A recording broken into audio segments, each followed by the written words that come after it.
99% ayollar hayz paytidagi og'riqni norma deb hisoblaydi. Lekin sizda endometrioz bo'lishi mumkin va buni sizga hech kim aytmaydi. Ko'pchilik shifokorlar bu kabi og'riqlarni oddiy PMS, ya'ni predmenstrual sindrom deb baholaydi va shuning uchun sizga aniq bir tashxis qo'yilmasdan yillar davomida og'riqdan iztirob chekib kelasiz. Endometrioz tashxisi sizga aniq bir qon tahlillari orqali aniqlanmaydi.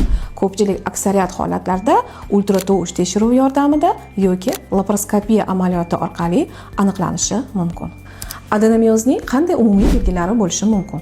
Bu hayz paytida kuchli og'riq, qorin va bel sohasida siquvchi og'riqlar, jinsiy yaqinlik paytida og'riq kuzatilishi hamda hayz siklining buzilishi, qonli ajralmalar kelishi hamda homiladorlikning kechikishi.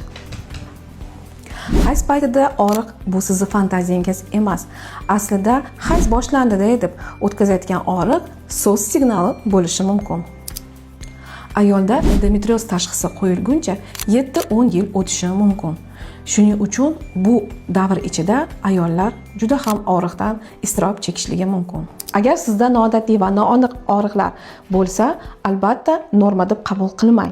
Sizga endometrioz tashxisi qo'yildimi? Buni albatta yechimi bor.